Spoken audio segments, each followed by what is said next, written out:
Assalamu alaikum warahmatullahi wabarakatuh. So you all welcome back to my channel. Video ki har'aatiin gaafii namoota baay'ee deebisuudha deema. Gaafiin si akkas jetti. Haadha manaatii yookiin abbaa warraa kiyya wajjin walii hin gallu. Yeroo baay'ee wal lollaa qaaqatu jira, wal daddarbatu jira. Na jiruun teenya jaalalaaf osoo hin taane yookaan ijoollee fi yookaan maatiif jiraanna. So waan kana sirreessuu ni danda'ama akan jedhudha. Yes, of course ni danda'ama. Maatii qaaqan qabne, maatii jaalalaa, maatii wal jalaa dhagayuun keessa jiru, mana walitti amanamummaa fi wal jaalachuun keessa jiru. Yes, of course uumuun hin danda'amu. Akkamitti ka jedhu laalla jechuudha. So akkuma yeroo hunda isin jedhu warroonni maatii akka taatan viidiyoota like gochuudhaan eegala. Warroonni haaraa taatan you know what to do. Ceesisa wara deebiin.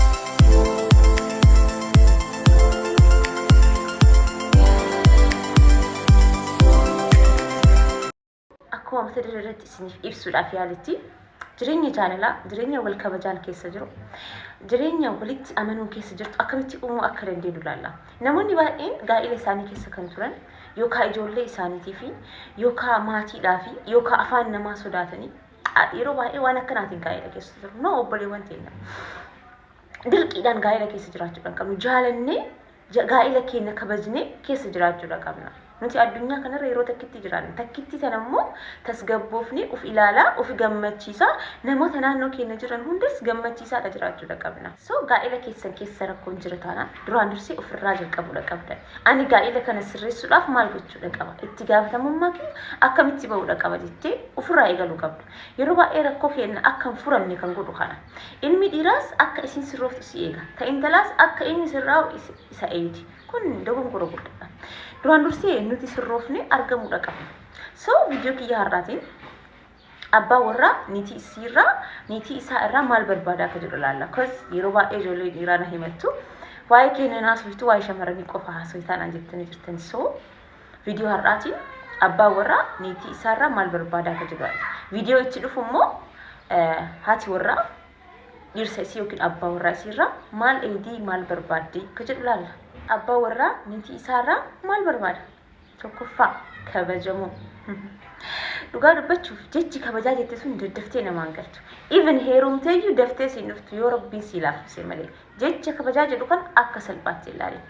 Ati gaafa haadhaaf abbaa kan kee bira turte akkamitti isaan kabajaa turte? Akkamitti isaan sodaataa turte? Gaafa dhirsa kan kee bira deemtus akka abbaa fi haadha kan kee sodaataa fi kabajaa turte sanitti abbaa warraa kan kee sodaa fi kabajaa isaaf malu kennuudhaaf qabda. Kos abbaa warraa kan keessiif abbaa warraa qofaa miti obboleetti. Abbaa keeti si eega, si kunuunsa. Wanti badaan akka sirra hin geenye isatu itti gaafatamummaa fudhatee abbaa fi haadha kan kee irraa si fudhatee jira. Kanaafuu akka abbaa fi haadha kan ta'e sodaattuu fi kabajju sanitti abbaa warraa kan kee kabajuudhaaf dirqama qabda. Kan ammoo ani qofti hin jenne. Rasuul sallallahu alaihi wasallam maal jedhani? Shamarri takka salaata shanan guuttee yoo salaatte. Sooma soddomman qadaamee yoo soomte. Abbaa warraa isiitiif kabajaa isaaf malee yoo kennite jeenata seente jedhan. Future tense dha miti beekaa past tense dha. Seente hin seenti miti. Seentee jirti. Already seentee jirti. Waadaa galamee jira. So abbaa warraa kan kee kabajaa isaaf malu kennuudhaaf yaali. Mee jecha kabajaa jettu sanaan fakkeenya akkasiif ta'u obboleettiyya seenaa bareedduutu akkasitti ta'a. Seenaa akka hootiyyaati rabbi isaanii araaramu haadha tiyyaa. Yoo san abbaan haadha kiyyaa hedduu dhukkubaan ture. Innaa saniif jecha dalaguu hin danda'an. Isaan wajjin jiraachuu qofa ture. So itti gaafatamummaan mana sanii hundi haadha tiyyaa yookiin akka hootiyyaa irra ture. Akka hootiyyaa akka dhiiraatti gadi baattee qotti.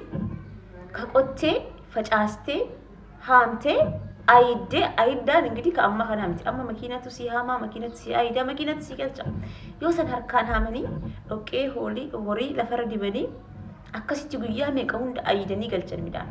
Eega galee booda midhaan gurgurtee ijoollee 11 guddifte akka haati haadha tiyyaa jechuudha. Akkuma isin jedhe abbaan haadha kiyyaa yosan dalaguu hin danda'an baay'ee dhukkubaan ture. Garuu kabajaan isiin isaaniif qabdu ajaa'iba ture. Mana san keessa abbaan fedhe haa jiraatu, doktorri fedhe haa jiraatu, injiinarri fedhe haa jiraatu. Maaliif piraayim ministeriin biyyattii mana san hin dhufin? Yoo abbaa warraa isii mana seenu namni mana keessa jiru hundi ka'ee dhaabata. Abbaa fedhe haa ta'u, haga isaan ta'anitti namni mana keessa jiru ka'ee dhaabata. Teessoo abbaan irra ta'an sanirra namni tokko taa'uu hin danda'u. Teessoon sun kan isaanii qofa. Namni tokko itti dhiyaachuu hin danda'u. Quluu abbaan itti dhuganitti namni biraa hin dhugu. Kan isaaniiti only. Killa abbaan itti nyaatanitti namni biraa hin nyaatu. She was baay'ee respecti guddaa isaaniif qabdi ture. Imagine shamarri tun hin baranne. Anaafis haati guddatu haati xiqqaatu xiqqoo barannee jirra. Lammaffaa sooshaal miidiyaan jira. Sooshaal miidiyaarraa waan garaagaraa ni dhageenya. Isiin garuu kana hunda hin arganne. Garuu akkasittuu kabajaan isiin abbaa warraa isiitiif qabdu ajaa'iba ture. Kana kan sirraa eegamu obboleettiiti. Abbaa warraa kan kee waan fedhe dalagee si hawaratu. Maybe mana fincaalii namaa dhiqee si horata. Maybe konkolaataa namaa dhiqee si horata. Bakka dhaqee dalagaa oolu sanitti hojjetaa jiraati. Shinti beeti jiraa dhiqa. Gaafa galu garuu manatti si'iif nugusa kan keeti. He is the king. Akkasitti tiriitisa gochuudha qabda. Kabajaan guddaan isaaf malu isaaf kennamuudha qaba. Keessattuu hiriyoota isaa biratti. Obboleettiiti ilmi dhiiraa shamara hiriyoota isaa biratti isa xiqqeeffattuuf isa tuffattu hin jaalatu. Kana sirriitti qalbitti fudhadhu. Even isin wallaltaniyyuu ta'uu danda'a. Osoo isin wallaltanii jirtan osoo hiriyoonni isaa sitti dhufan aarii kan teessan gadi cabsattee kabajaa isaaf malu san deebitee isaa kennuudha qabda. Osoo abbaa warraa kan kee hin taa'in obboleettiiti. Osoo abbaa warraa kan kee hin nyaatin obboleettiiti dura isarraa eegali. Kabajaa jechuun description guddaa barbaaddi. Haa ta'u dubbiin guddatteef harri ittiin fe'anii jedha Oromoon himamma akkasuma dubbicha sirraa gabaabsa. Garuu kabajaa isaaf malu isaaf kennuudhaaf yaali. Lammaffaa ilmi dhiiraa dhagahamuu barbaada. Hayyee tole ya marhaba akka jechuun barbaada. Luka obboleettiiti waan kanarraa maaltu nu balleessaa jira beektu keessattuu shamarran biyya ormaa jirru. Ameerikaa fi Awurooppaa gaafa seenne dimokiraasiidha. Walqixxummaadha akka fedhe ta'a akka lubbuun tiyyan ajajji ta'a wanti jedhuun jala obboleettiiti. Dimokiraasiin gaa'ela keessa hin jiru. Jechi faranjoonni gaa'ela kan kee yookiin jireenya kan kee ittiin si balleessuuf sitti fidan hojiirra oolchitee gaa'ela kan kee balleessuudhaaf diiguudhaaf hiyaaliin jari rabbiin hin beekan imaanan qaban keessi isaanii qullaadha duwwaadha. Atis gaafa jecha isaanii fudhataa dhufte keessi kan kee duwwaa qullaa ta'aatiin hin deemu. Fedhii abbaa warraa kan keetii ilaalu waan inni siin jedhe jalaa dhaga'u respect gochuu. Inni akkanan godhin yoo siin jedhe completely dhaabe. Bakka akkanaa hin deemin. Shamara akkanaa wajjin hin oolin. Waan akkanaa hin dalagin. Even waan san dalaguudhaan yoo qabaatte suuta tasgabbooftee wanti kun bar akkanaa. Like straight osoo hin taane dalgatti deemuudha qabda. Wanti kana bara osoo akkana godhee akkana ta'a. Suuta ittee waan san isaaf ibsuudhaaf yaalta. Yeroo saniif si diduu danda'a. Garuu suuta jedhee itti yaada. Wanti kun isinuu akkanatti tasgabbooftee na gaafatte miti. So hayyee yoo jedhee maybe uf duuba deebi'ee waan ati feete san as deebi'ee tole siin jedhuu danda'a. So san immoo akkamitti goota miira tasgabbiitiin, miira aarii keessaa bahe, miira jaalalaatiin, miira wal kabajuu fi wal dhagayuu qabu. Agartee? So abbaa warraa kan kee waan inni siin jedhu hojiirra oolchuudhaaf yaali. Sadaffaa ilmi dhiiraa shamara gammachuu qabdu barbaada. Dhugaa dubbachuuf jireenya keessatti gammachuun yoo hin jirre jiruun jireenya hin fakkaatu obboleettiiti. Gammachuun ammoo waan argatte irratti ta'uu hin qabu. Waan qabdu irratti gammaduudha qabda. Wanti qabdu siif gayaadha obboleettiiti. Alhamdulillah jettee rabbiin nama isa galatoonfateef dabala obboleettiiti. Waan qabdu yeroo hunda kun hin taane kun xiqqaate akkas ta'e yeroo hunda ofii kan keeti kan akkas yoo ta'u rabbiin kan kee ka qabdu sanuu sirraa fudhata obboleettiiti. So ilmi dhiiraa shamara gammachuu qabdu. Shamara fuula isiirra yeroo hunda nurri ifu arguudha barbaada. Keessattuu ala oolee dalagaadha yoo galu. Dadhabee inni alatti bar si'ii fi ilmaan tanteetiif jecha xaaraa oola. Siif ilmaan tante qixxaa nyaachisuuf jireenya tante tabooruu san isiniif sirreessuudhaaf xaaraa oola obboleettiiti. Yoo inni akkasitti dadhabee galu ati immoo fuula gaariitiin yaa marhaba jettee fuula gaariidhaan isa simachuudha qabda. Shamarri takka abbaa warraa kiyya gara manaa hin galu ala oola guyyaa halkanis manatti hin galu jetti. Dhugaa dubbachuuf inni manatti galaa kan jirre mana isaa akka inni ittiin galle waan isa gooteef obboleettiiti. Yoo inni ala osseenu fuula kan kee gootee ጎጀሜ ፈካተ ሰይ ደግሞ ጫማ ላጎድ ቤቱን እንዲጠላ አደረግሽው ያንቺ አቀባበል ማለት ነው። ከናፉ አባ ወራፍኪ አላየው እሲን ፉለ ኢፋከኒ ኢትሙ ኢሲቲ ኦልገልቺን አከኢኒ ማነ ኢሳት ገሉ ያዱ ይሰጉድ በከደለጋታ ዮም ገረ መለክ ያገለ አከኢኒ ጀሉ ይሰጉድ ወልት ያ yaa hin danda'ama bar. Shanaffaa amanamummaa. Ilmi dhiiraa itti gaafatamummaa jireenya irra keetti ba'u. Riskii barbaadachuudhaaf yeroo baay'ee olii gad godhama. Yeroo kanatti gaa intalli yookiin haati warraa isaa mana isaa, kabajaa isaa, haqa isaa eedee fi akka isa eedu barbaada. By the way, amanamummaan jireenya keessatti bakka important ta'edha. Jireenyi wal amantii hin qabne umrii hin qabu. Yeroo hundaa wal shakkaa waliin jiraachuun gonkumaa hin danda'amu.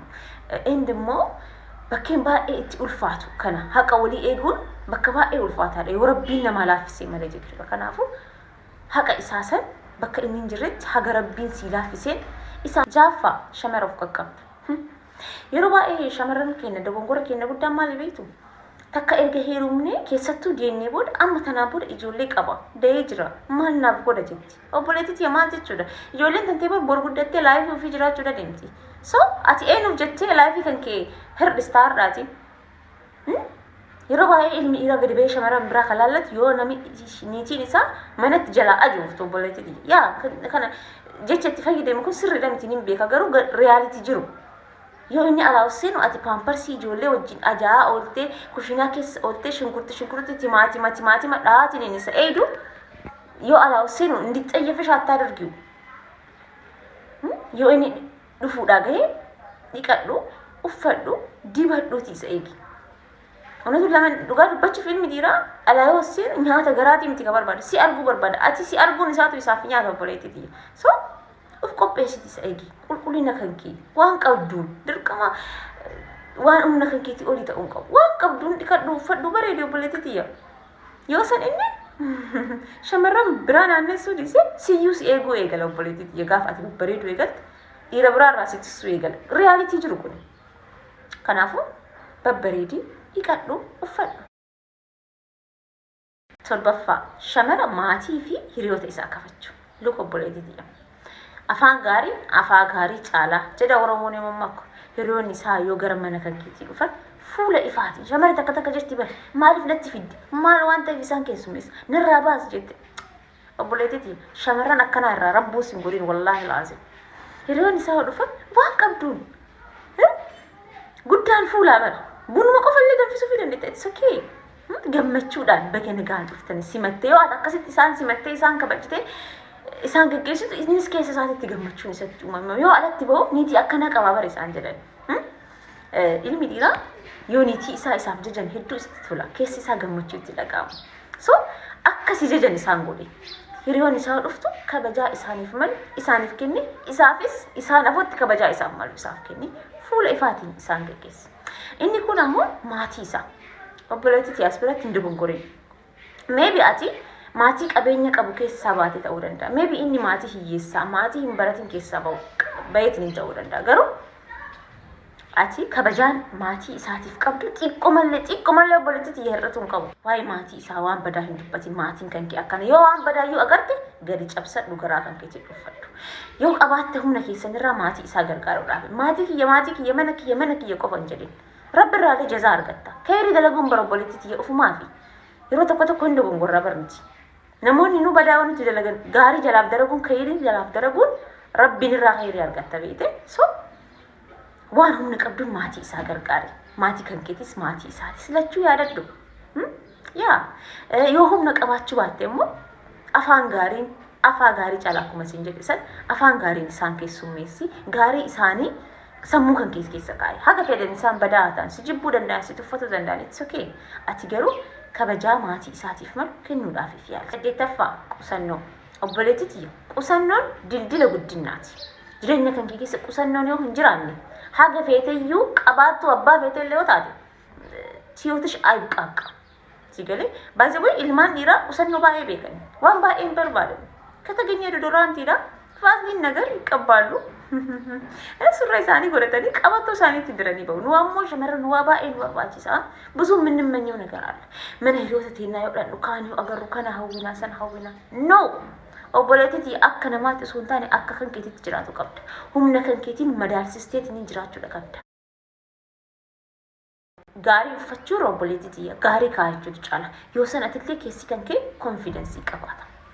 Kan qusattu kan sirraa hafi osoo hin taane kan qabdurraa qusachuudha qabda. Sin jedha obboleettii jireenya qisaasaa ta'e akkasii hojii jiraatu isan godhin yoo ati waa hunda waan inni kaatu hundi jalaa qisaasitu ta'e keessi isaa of jibbaa deema ሲገለምቲ ነገ የተሻለ ህይወትን ለመኖር ያለው ተስፋ ይጨልማል ስለዚህ ተስፋውን አታጨልሚበት ሲጭጭ ለበርባዳ ቀብጢልን ባኤን ያፉኒ ቤካ ገሩ የሮንኬና ከነጫላ ካሶፍ ነው ፊናየሙ ሶ ሀገር እንዴት ነው ፖለቲክያ ድርቀ መስረጅሩ በውዳፍ ያሊ አትየቹላ ከከንገኝ ሶ ኦቦሌ ወንቲያ ወረሸ መረኒቲፍ ዳምስክያ ስርት ጎለባ ቪዲዮ ኢታኑረት ደሞ ወረዲራ ወጅሃ ሰውራ ዴማ አትስከዲራ ትጋፈተሙ ማከንኪ አከሚቲ በውቀብደ ከጅሩ ወሊላ ለጀቹ ኢንሻአላ ቪዲዮ ነርዳ ከነፈካታ ያደቀብደን ኮሜንት ይረናፍካው እንደገትና አከስ መስጋፊ ቀብደን አክሞ ይሮ ሁንዳ ሜሴንጀር ሴኑ እንደገትና ሰንጀራ ኦቦሌ ወንቲያ ገለቶማ see you on the next video